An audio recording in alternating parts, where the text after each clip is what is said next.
सबसे पहली बात, आपके समय की आज की परिवर्तन की खास वजह थी। दिन में मुझे एक अर्जेंट काम था जिसकी वजह से मैं आपकी क्लास नहीं ले पाया लेडीज एंड जेंटलमैन।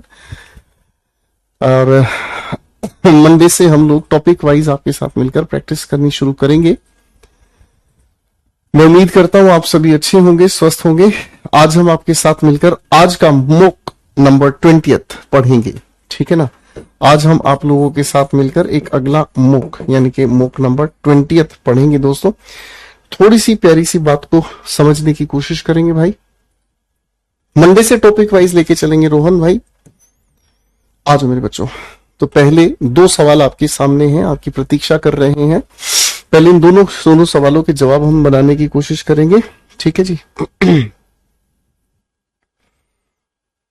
चलिए जी, जब हम बात करते हैं बोन होमी की, बोन का मतलब होता है गुड और होमी शब्द निकलकर आया है होम से, यानी कि जिनके साथ आपको अच्छा घर जैसा महसूस हो, ऐसे इंसान को हम कहते हैं एमिएबल।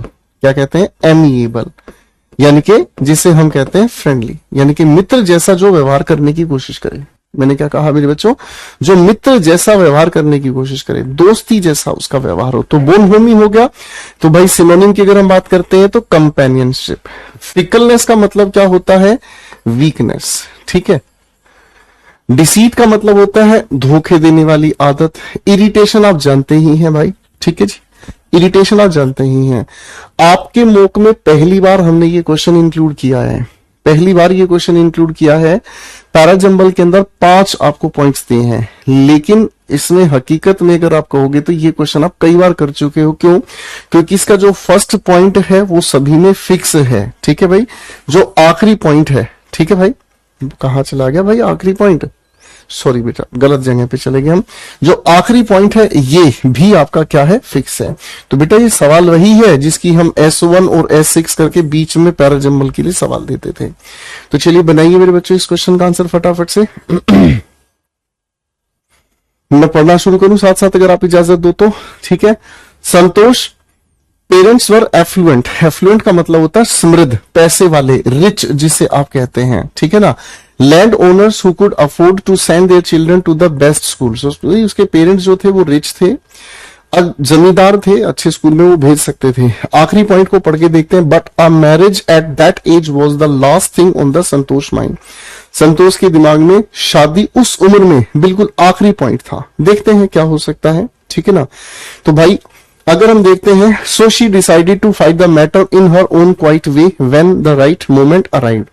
उसने लड़ाई करने की सोची, उसने सोचा कि जब सही समय आएगा तब इसके बारे में लड़ाई करेंगे। इसको देखकर समझ आ रहा है कुछ शादी को लेकर बातचीत यहां पर है, ठीक है। At 16, most of the girls in her village used to get married. 16 साल की उम्र में लगभग उसके जो गांव के हैं लोग, उनकी शादी हो जाती है। But in line with the custom of the family, Santosh was sent to the local village school. जैसा कस्टम है, गांव देहात का जो एक सिस्टम है, रिवाज है, संतोष को एक लोकल स्कूल में पढ़ने के लिए भेजा गया। तो बेटा सर स्कूल की बात यहां पर कही गई है, डी के अंदर बताया गया है कि भाई साहब उसका क्या हुआ भाई, गांव के ही एक लोकल स्कूल में भेजा गया। तो ए के बाद डी सिर्फ इसी ऑप्शन में है, ए के बाद डी किसी और ऑप्शन में नहीं है। बढ़िया सवाल था गुरु, मतलब सवाल बढ़िया होने का मतलब कंफ्यूजन नहीं थी सवाल में, तो जानबूझ के परेशान आप लोगों को किया जा रहा था। साइक्लोन एम्फन, आपको इसमें एरर बताना बाबू। Cyclone Amphan road into, roar का मतलब होता है दहाड़ना, दहाड़ना। बचपन में एक पोएम पढ़ी थी हम लोगों ने, सिंह की दहाड़ हो, याद है ना, तुम निडर हटो नहीं। तो भाई दहाड़ना। साइक्लोन एम्फन नाम का एक साइक्लोन है जो वेस्ट बंगाल में दहाड़ते हुए एंट्री करता है वेंसडे को। Leave behind a trail of devastation, सब कुछ उजाड़ दिया across a large area of the state. मेरे बच्चों इस लिखे सेंटेंस में कहां पर गड़बड़ हो सकती है? लीव बिहाइंड, टेंस के अकॉर्डिंग अगर हम बात करेंगे तो ये बात पास्ट की है, तो लीव नहीं, यहां पर हमें क्या लिखना होगा साहब? लेफ्ट, ठीक है बेटा। तो ए पार्ट में गड़बड़ ठीक कर दी। What kind of the book, मेरे बच्चों ध्यान से समझने की कोशिश करना। Type of, sort of, kind of, जब भी हम इनकी बात करते हैं तो इनके साथ आर्टिकल का यूज कभी भी नहीं किया जाता, ठीक है ना। तो गड़बड़ कहां है भाई? क्वेश्चन नंबर 4 में गड़बड़ यहां है भाई, यहां से द की जरूरत नहीं है, तो यही एक अकेला इसका आंसर होगा। ठीक है, बिवाइल्डर का मतलब क्या होता है? बिवाइल्डर का मतलब होता है सरप्राइज, ठीक है ना, किसी को अचंभित करना। ठीक है भाई, तो आपको इसका एंटोनिम बताना है, तो भाई अचंभित करने में कमजोर करना नहीं। बिवाइल्डर का कुछ कुछ सिनोनिम बनता है, टेरिफाई यानी कि जिसके अंदर डर बैठा देना, खौफ बैठा देना। एनलाइटन का ही इसका आंसर होगा। एनलाइटन का मतलब होता है बौद्धिक शांति मिलना। एनलाइटन का मतलब होता है बौद्धिक शांति मिलना। ये क्या है बाबू?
Spill the beans. Spill the beans अपने आप में बहुत इंपॉर्टेंट टीडीएम है, आपके पेपर में बार बार पूछी जाती है। इसका अर्थ सीधा याद रखेंगे, जो आपका सीक्रेट है, इंफॉर्मेशन है, वो आप अनजाने में किसी के सामने बता बैठते हैं। Speed greater than that of sound, sound से भी ज्यादा तेज जो स्पीड है उसे हम क्या कहते हैं? पहली बात तो ध्यान से समझने की कोशिश करना, उस चीज को हम कहते हैं सोनिक, यानी कि that is called speed of sound. Sonic का मतलब होता है बाबू स्पीड ऑफ साउंड। तो यहां पर लिखा है कैको, कैको का मतलब होता है बैड, तो ये गया बाहर। ठीक है जी, आप लोगों को यूट्यूब पर वोकैबुलरीज वाली जो प्रैक्टिस बैच हम कराते हैं उसको देख लिया करो बेटा, शब्दों के बारे में बहुत प्यारी प्यारी बातें हम उसमें करते हैं। ठीक है, हार्मोनिक, हार्मोनिक का मतलब क्या होता है? हार्मनी शब्द से ये बना है, और हार्मनी का मतलब होता है जिसके अंदर अच्छे से तालमेल बैठ जाए। हिंदी लिखूंगा भाई इसकी जानबूझ के, जिसके अंदर अच्छे से तालमेल बैठ जाए। अब सुपर का मतलब क्या होता है? सुपर का मतलब होता है बियॉन्ड। ठीक है, अब भाई ग्रेटर अगर कह रहे हो तो यही होगा। सब का मतलब क्या होता है? हाफ। ठीक है बेटा, बात समझ गए? तो करेक्ट आंसर मिल गया भाई हमें। आओ भाई, अब question number 8th 9th 10th बेटा जी, इसका आप लोगों को वॉइस चेंज करना है। ठीक है, और ये 2 क्वेश्चन है, फिर पैरा जंबल पर आएंगे। चलिए चलिए बनाए बेटा फटाफट से, वॉइसेस का क्वेश्चन का आंसर बनाए।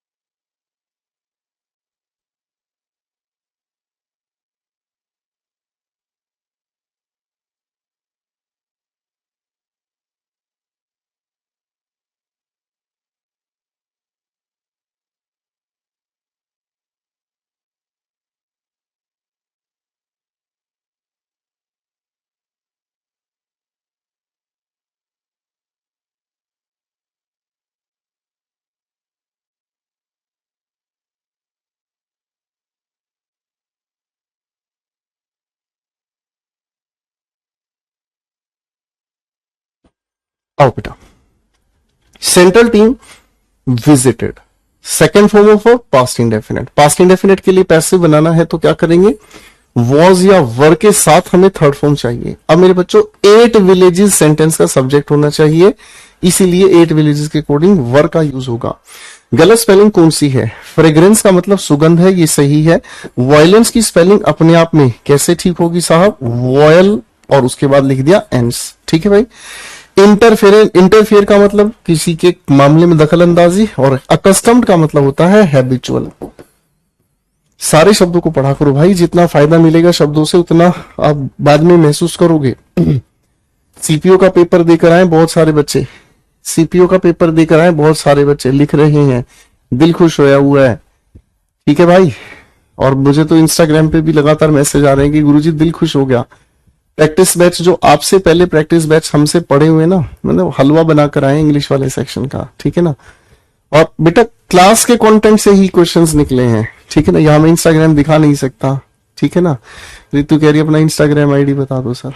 गोपाल वर्मा सर करके सर्च कर लो मेरे भाई, वरना ये जो बटन्स दिए हैं इस पे क्लिक करते ही आपको मेरा इंस्टाग्राम आईडी खुल जाएगा बाबू। अब इधर आओ मेरे बच्चों, CCBD यानी कि ए की शुरुआत नहीं है। ठीक है, अब इसमें देखते हैं बाबूजी हम क्या कर सकते हैं, दिमाग लगाते हैं, आ जाओ। It is then came to the main road and smashed all the stalls selling fruits, mud pots and clothes. Finally the elephant entered a school ground breaking through the brick. यहाँ finally कहा है, finally कब आएगा, जब बात आखिर में बताई जाए।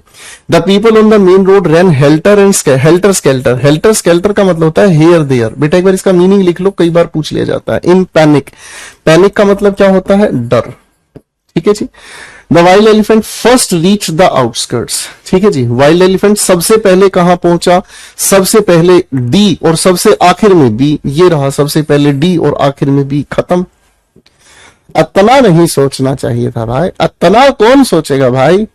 अतनी देर में तो सवाल खत्म कर दे भाई। हाँ भैया, सवाल 11, डूइंग समथिंग ऑकवर्डली, भद्दे तरीके से, and in a clumsy. Clumsy का भी मतलब होता है भद्दा। भद्दे तरीके से किसी काम को करना इज कॉल्ड फंबलिंग, हेस्टनिंग, फॉल्टरिंग या स्टम्बलिंग। देखो जी कितने प्यारे शब्द हैं, सीखने की कोशिश करना। देखो बेटा, स्टम्बल का मतलब होता है लड़खड़ाना, लड़खड़ाना। ठीक है जी, स्टम्बल का मतलब हो गया बाबूजी लड़खड़ाना। हमारी चाय आ गई है मोहब्बत वाली, शुक्रिया इमरान भाई। इमरान भाई तुम्हारे निकाह में हम जरूर आएंगे भाई। ठीक है जी। फॉल्टरिंग का मतलब होता है मेकिंग मिस्टेक, गलती करना। ठीक है भाई। हेस्टनिंग का मतलब क्या होता है, हेस्ट का मतलब होता है जल्दी करना, जल्दबाजी करना। कुछ बच्चे सोचेंगे गुरुजी आधे शब्द हिंदी में बता देते हो, आधे अंग्रेजी में बता देते हो, हमको कंफ्यूज कर देते हो। हम तुमको कंफ्यूज नहीं ना कर रहे हैं भाई, तुम्हारे अंदर वो एटीट्यूड डेवलप कर रहे हैं। कुछ बच्चों के दिमाग में सिर्फ हिंदी चलती रहती है, कुछ बच्चों के दिमाग में इंग्लिश चलती रहती है। हम दोनों की मिलाकर इकट्ठी बना देते हैं, क्या कढ़ी बना देते हैं, फिर उसमें चावल लपेट के ऐसे खा जा देंगे। ट्रैफिक पुलिसमैन फाइंड तरु for jumping the red light. साहब ध्यान से देखेंगे, find second form of verb है। पैसिव बनाने के लिए वॉज या वर के साथ थर्ड फॉर्म होनी चाहिए। ठीक है भाई। तरु सेंटेंस का सब्जेक्ट, तो यहीं पर आपकी तरु बैठी है, बाकी कहानी खत्म। ठीक है भाई। एफिनिटी का मतलब क्या होता है, मिलता जुलता। ठीक है ना, एफिनिटी का मतलब क्या होता है, मिलता जुलता। मतलब कोई चीज जो मिलती जुलती है उसे हम एफिनिटी कहते हैं मेरे बच्चों। ठीक है ना। तो भाई अगर एंटोनिम कहा है तो सर एंटोनिम होगा एवर्जन। एवर्जन का मतलब होता है डिसलाइक, यानी कि जो किसी को पसंद नहीं करता। वीकनेस कमजोरी, अट्रैक्शन आकर्षण। इंक्लाइनेशन का मतलब होता है अट्रैक्शन, रुझान। The first well was sent as a blank to mislead the thugs. Thugs, अरे भाई साहब ठग लाइफ बहुत चला भाई इंस्टाग्राम पे, है ना। ठग लाइफ, ठग कौन होते हैं, ये हिंदी शब्द लिया अंग्रेजी में, पता आपको आया ना। सर हमारी फीस 799 थी और अब आपने फीस कर दी 599। हमारे 200 रुपए ज्यादा क्यों लिए। बेटा आप एक काम करो, आप एक काम करो, अभी टेंशन मत लो, ठीक है। थोड़ा और रुक जाओ, जब आपका पेपर आएगा ना 2024 का सीजीएल वाला, तो उससे एक महीने पहले मैं रिवीजन बैच निकालूंगा। उसकी फीस होगी 199 ओनली या 299 ओनली। ठीक है फाइन। तो वो पेपर से पहले आपको और भी सस्ता पड़ेगा। ठीक है यार, एक बात बताओ ना, तुम पढ़ाई कर रहे हो, अरे जब फीस कम होती है तो फीस कम होने का मतलब कंटेंट कम नहीं होता। फीस कम होने का मतलब होता है आपके पास समय कम है, और जब आपके पास समय कम है तो आपको वो प्रेशर झेलना पड़ता है। तो जो बच्चे प्रेशर झेल सकते हैं, जो बच्चे उस कम समय में तैयारी कर सकते हैं, ये बैच सिर्फ उन्हीं के लिए है। समझ रहे मेरे भाई, ठीक है ना। खैर मैंने सोचा नहीं था भाई तुम इतना गहरा भी सोचते हो कि सर हमारी फीस इतनी, उनकी फीस इतनी। तुम अपने से मतलब रखो भाई, तुम अपने से मतलब रखो भाई, नहीं तो मैंने तुम्हें और सस्ता बता दिया। 2024 का जो पेपर होगा ना बेटा, टीजीएल सीएचएसएल वाला, आप उसके 1 महीने पहले मैं आपका एक बैच निकालता हूं हमेशा, रिवीजन बैच, आप उसको ज्वाइन करना। उसकी फीस मुश्किल से 299 होगी, तेरे सारे पैसे बच जाएंगे, ठीक है। हाँ, लेकिन बेटा अपनी ये सलाह किसी भी इंसान को मत देना, वो तुम्हारे ऊपर थू कहेगा यार, थू इंसान है तू भी यार, पढ़ाई के खर्च को तुम खर्च कह रहे हो। The first one was sent as a persuasion, determination, decoy या टेम्पटेशन। बताओ भाई। जब डिकॉय की हम बात करते हैं तो डिकॉय का मतलब होता है ललचाने वाला कोई चीज, जिसे हम कहते हैं बेट या ल्योर, ललचाने वाली कोई चीज, ठीक है ना, ताकि जो ठग हैं, जो लूटने आए थे, ताकि वो उसकी वजह से बहक जाएं, गलती कर बैठे, यही होगा बेट।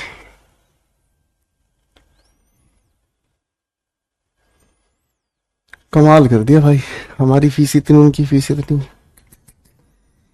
तुम्हें भाई सरकारी नौकरी की जरूरत नहीं है, तुम दुकान खोलो, बनिया वाली दुकान, परचून, वो बढ़िया रहेगा, ठीक है ना। तुम चावल बेचना 30 रुपए के, पड़ोसी बेचेगा 28 रुपए के।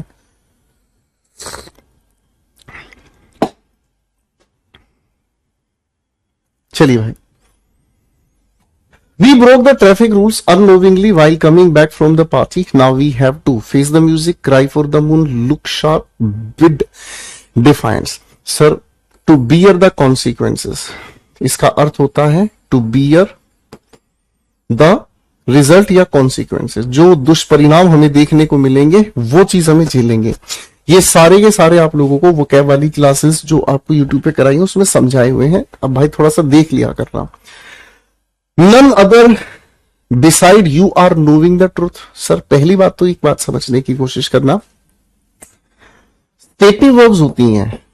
क्या होती है बेटा? स्टेटिव वर्ब्स, यानी कि ऐसी वर्ब्स जो अवस्था बताती हैं, यानी कि ऐसी वर्ब्स जिनके अंदर एक्शन नहीं होता। जब एक्शन नहीं होता तो इनको कॉन्टिन्यूस में नहीं, हम इंडेफिनिट टेंस में यूज करते हैं। अब मैं आपको जानता हूं, मैंने एक वाक्य बोला, मैं आपको जानता हूं, जानने में कोई एक्शन थोड़ी है, मेरी बात समझ रहे हैं? जानने में कोई एक्शन नहीं है, तो इसको कॉन्टिन्यूस फॉर्म में नहीं हमें लिखना है। इसलिए पहली बात तो इस नोविंग को हटाकर कॉन्टिन्यूस को हटाना है। कॉन्टिन्यूस को दो में हटाया तो करेक्ट आंसर क्या होगा? None other than you knows. ये भी गलत हो गया, ये भी गलत हो गया भाई। क्यों गलत हो गया? क्योंकि सर यू तो प्लूरल होता, प्लूरल के साथ नोज नहीं आता। गुरुजी ये अपने आप में इसलिए गलत होगा, यू के साथ इज क्या कर रहा है कि नहीं? मेरी बात समझ में आ रही है? नन अदर के साथ हम सर क्या बिसाइड कभी यूज नहीं करते, नन अदर के साथ बट का हम यूज करते हैं। ठीक है जी, तो ये तो बड़ा घुमावदार सवाल था।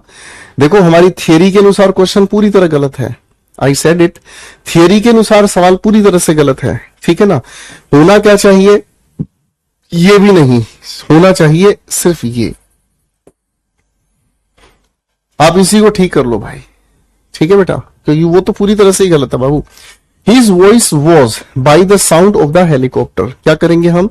सर ड्राइव की थर्ड फॉर्म ड्रिवन है। ड्राइव का मतलब चलाना, डॉन का मतलब होता है सूर्य उदय, ड्रॉन का मतलब किसी चीज को खींचना, ड्राउंड का मतलब होता है डुबा देना। तो अब यहां पर क्या करेंगे भाई हम आंसर बनाने के लिए? सिर्फ इतना ही कह सकते हैं कि जो उसकी आवाज है वो डूब जा मेरे प्यार में, मेरे प्यार में नहीं, हेलीकॉप्टर की आवाज के सामने उसकी जो आवाज थी वो डूब गई। आप जानते हैं ना, जैसे मान लो आप किसी से बात कर रहे हैं फोन पे, आप किसी से बात कर रहे हैं, बात करते करते साइड में आके बस खड़ी हो जाए तो बस के इंजन की जो शोर है, आवाज है, आपकी आवाज को आगे जाने ही नहीं देगा। All the ladies of the colony, colony की सभी जो लेडीज हैं, assemble in the temple and praise. साहब यहां सब्जेक्ट क्या है? प्लूरल है। प्लूरल की वजह से यहां क्या यूज हुआ? प्रेजेंट इंडेफिनिट के लिए first form of verb. Plural के लिए यहां क्या होगा? प्रेजेंट इंडेफिनिट के लिए फर्स्ट फॉर्म ऑफ वर्ब। तो भाई गड़बड़ समझ में आ गई भाई, कहां ठीक होनी चाहिए? बढ़िया सवाल था गुरुजी। आगे बढ़ते हैं मेरे भाई। चलो बेटा, गलत स्पेलिंग बताना है, ठीक है। थोड़ा सा अगर मौका मिले तो इसको भी पढ़ जाना है। ऊपर कर देता हूं भाई। इसमें से चारों में से गलत स्पेलिंग बताना है और क्लोजेस्ट का क्वेश्चन भी पढ़ना है। ठीक है, मैलिग्नेंट का सिनोनिम आपको बताना है। बताओ बेटा, फटाफट से एक बार इनको बताने की कोशिश करो।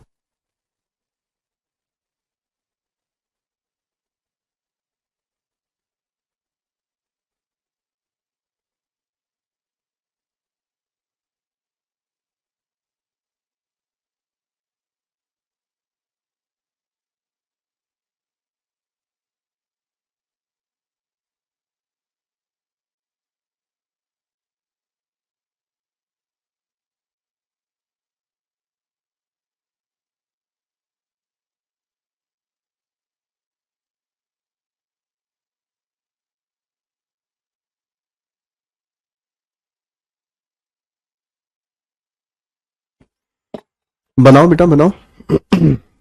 आओ मैं बनाता हूं बेटा आंसर्स, तो ध्यान से देखते हैं। जिन शब्दों के साथ MAL जुड़ गया वो बनता है अर्थ क्या, बैड। तो मैलिग्नेंट का मतलब बुरी भावना किसी के लिए। सिनोनिम की बात कर रहे हैं, हेल्दी जो अच्छा है सेहत के लिए, बैनी जिनके साथ जुड़ गया उनका अर्थ होता है गुड, तो भाई ये भी नहीं ये भी नहीं। लविंग पॉजिटिव कैटेगरी का शब्द है, मैलिग्नेंट नेगेटिव है, तो विशियस जहरीला यानी कि जो किसी के लिए जहर जैसी भावना रखे, ठीक है, जो किसी के लिए जहर जैसी भावना रखे, ठीक है ना जी मेरे भाइयों। ऑर्डिनेंस अपने आप में सही, ब्लीक अपने आप में सही, थ्रोटल अपने आप में सही, परसूट की स्पेलिंग गलत है, इसमें सिर्फ यहां यू आना। तो परसूट का मतलब होता है टू सर्च,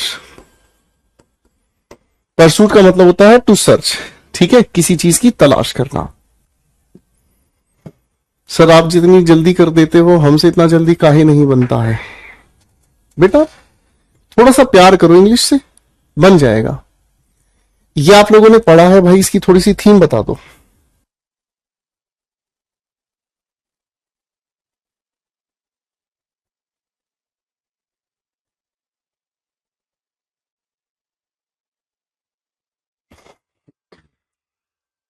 चलिए पढ़ते हैं। अ कैशलेस इंडिया, एक ऐसा भारत जिसके अंदर कैश का यूज ही ना हो। जैसे आज हमारा भारत है, कैश का यूज कम हो गया।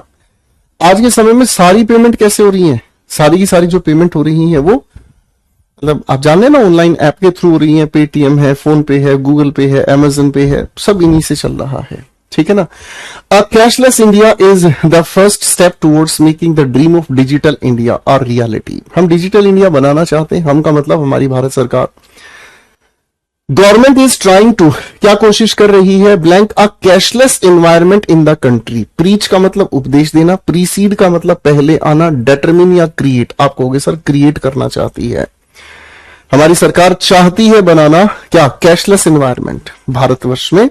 Demonetisation appears to be a stepping, stepping के साथ हम हमेशा स्टोन यूज करते हैं। स्टेपिंग स्टोन का मतलब होता है जहां से पहला कदम आप रखते हैं। In the direction to help facilitate this government even क्या करेंगे, फॉलोड लॉन्च्ड सेंस्ड या सबमिटेड इट्स ओन ऐप भीम built in for the same purpose, ठीक है ना। तो क्या कहें, लॉन्च किया है भाई, भीम ऐप लॉन्च किया है किसने, हमारी भारत सरकार ने अपने लिए ही। आगे पढ़ते हैं बाबू। Facilitate this government even launched its own app भीम built for the same purpose. The blank of conducting online financial transaction is probably the biggest motivator to go digital. The blank hassle, agony, ease या delay. आप कहोगे sir ease of conducting, आसान हो गया। आसान हो गया, क्या आसान हो गया भाई, ये आसान हो गया कि ट्रांजैक्शन करना है, झट से पेटीएम खोला, जिसको जो पेमेंट देनी है दैड से पेमेंट कर दी, बात खत्म हो गई, ठीक है भाई, ठीक है। आखिरी की बातों को थोड़ा सा जूम आउट करके मैं पढ़ रहा हूं ताकि मैं क्वेश्चन 25 देख सकूं। You will no longer need to carry wads of cash, मतलब कैश के बंडल को लेकर चलने की जरूरत नहीं है, प्लास्टिक कार्ड ले जाने की जरूरत नहीं है। Even queue up for ATM withdrawals, it is also safer and easier spending option when you are travelling.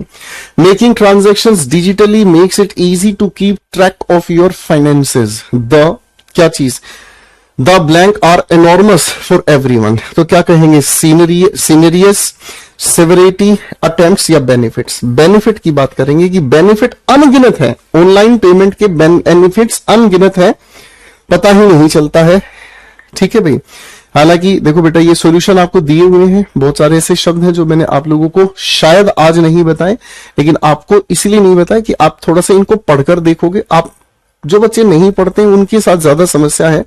हाँ, जिनको पढ़ने का शौक है they are definitely happy with these PDFs. ठीक है, तो बेटा यहां से आप जा सकते हैं रितु, इस पर क्लिक करेंगे, इंस्टाग्राम पर जाएंगे, ये हमारा टेलीग्राम ऑफिशियल चैनल है। ठीक है, तो आज देरी से आपकी क्लास रही, इसके लिए माफी, लेकिन आप पढ़कर रिवाइज करेंगे। ठीक है, सैटरडे संडे है, सारी पिछली पीडीएफ, सारी पिछली दोबारा से एक बार लगा के देखेंगे। ठीक है, thank you so much ladies and